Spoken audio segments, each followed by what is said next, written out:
April 19th, 1775. Just before dawn, on a frost-covered green in Lexington, Massachusetts, 77 armed farmers stand in two thin lines facing the road. Down that road, boots hit dirt in rhythm. 800 British regulars sent to seize a rebel weapons cache in nearby Concord. Someone fires. No one to this day knows who. Within a minute, 8 colonial militiamen lie dead in the grass. The war has not been declared. It has simply begun.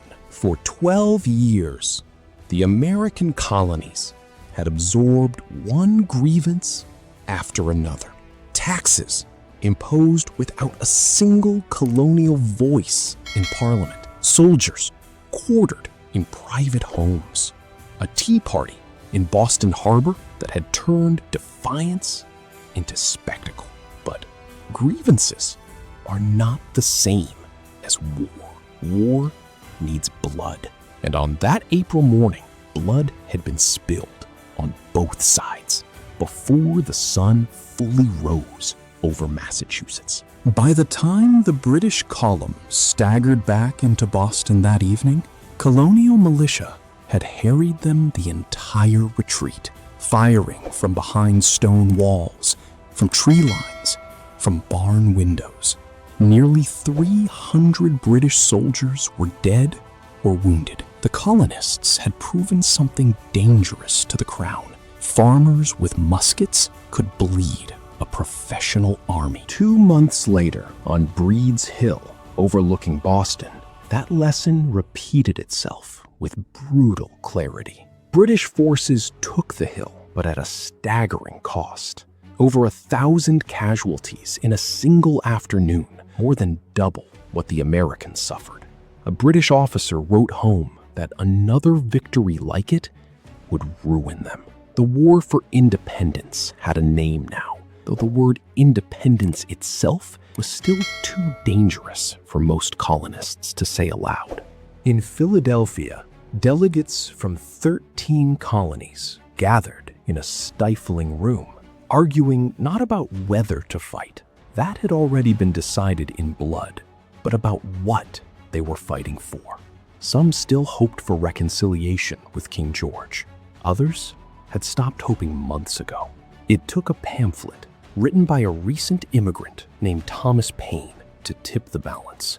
Paine's words spread through the colonies like fire through dry grass, and by July of 1776, 56 men signed their names to a declaration that made the fight irreversible. Treason if it failed, independence if it succeeded. But paper declarations do not win wars. Armies do. And in the summer of 1776, George Washington's Continental Army was barely an army at all.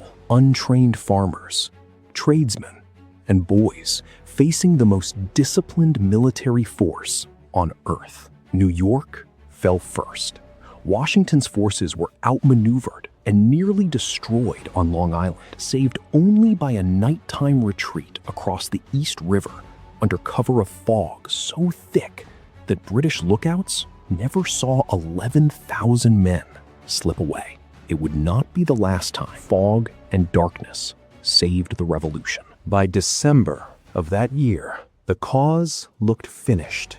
Washington's army, reduced to barely 5,000 starving, half-clothed men, retreated across New Jersey and Pennsylvania. Enlistments were expiring. Desertion was rampant. Then, on Christmas night, Washington did something no one expected. He crossed the ice-choked Delaware River in the dark, marched his exhausted men 9 miles through a freezing storm, and struck the Hessian garrison at Trenton at dawn, catching them completely by surprise. It was a small battle by the standards of the war, but its effect was enormous. It proved the Continental Army could still win. It kept the revolution alive through its darkest winter. The war ground on, In 1777, a British plan to split the colonies in two collapsed at Saratoga, New York, when American forces surrounded and forced the surrender of an entire British army, nearly 6,000 men. It was the turning point the revolution desperately needed, not just militarily, but diplomatically. Watching from Paris, the French government, long suspicious that the Americans could actually win, finally agreed to openly back the rebellion. France entered the war. Muskets, gunpowder, ships, and eventually soldiers began crossing the Atlantic to reinforce Washington's ragged army. That same winter, while diplomats negotiated in European drawing rooms, Washington's army suffered through Valley Forge, Pennsylvania, a winter so brutal that nearly 2,000 soldiers died, not from battle, but from starvation, disease, and cold. And yet it was here, in the depths of that suffering, that a Prussian volunteer named Friedrich von Steuben drilled the surviving troops into something new, a disciplined, professional fighting force. The army that marched out of Valley Forge in the spring of 1778 was not the same army that had staggered in. The war shifted south in its final years, as British commanders gambled that loyalist support in Georgia and the Carolinas could turn the tide. For a time, it seemed to work. Charleston fell, and British forces won battle after battle. But every victory led them further from their supply lines, and colonial militia in the southern backcountry fought a brutal, grinding guerrilla war that wore British forces down mile by mile. By the autumn of 1781, the British general Charles Cornwallis had marched his army onto a narrow peninsula at Yorktown, Virginia, expecting the Royal Navy to resupply and evacuate him by sea. It never came.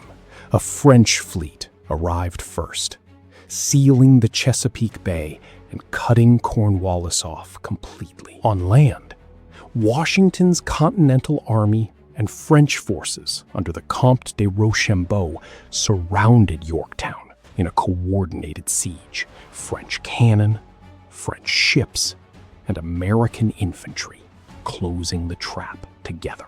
For nearly 3 weeks, Allied artillery pounded the British defenses without pause. On the night of October 14th, American and French troops stormed 2 key British redoubts in a coordinated assault, taking both in under 30 minutes. Cornwallis had no way out, no reinforcements, and no navy. On October 19th, 1781, his army marched out and laid down its weapons.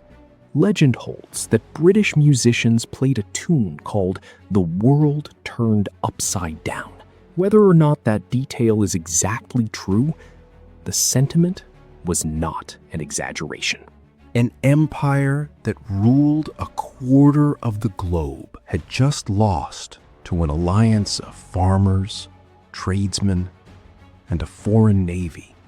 Yorktown did not officially end the war. Fighting continued in smaller pockets for nearly 2 more years, and it would take until September 1783, in a treaty signed in Paris, for Britain to formally recognize the independence of the United States of America. But Yorktown broke Britain's political will to continue.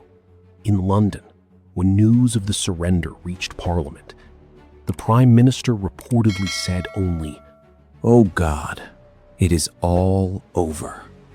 What had begun as a skirmish on a Massachusetts green ended 8 years later with a new nation carved out of 13 scattered colonies, a nation with no king, an untested government, and a debt so large it would nearly cripple it in the decades that followed.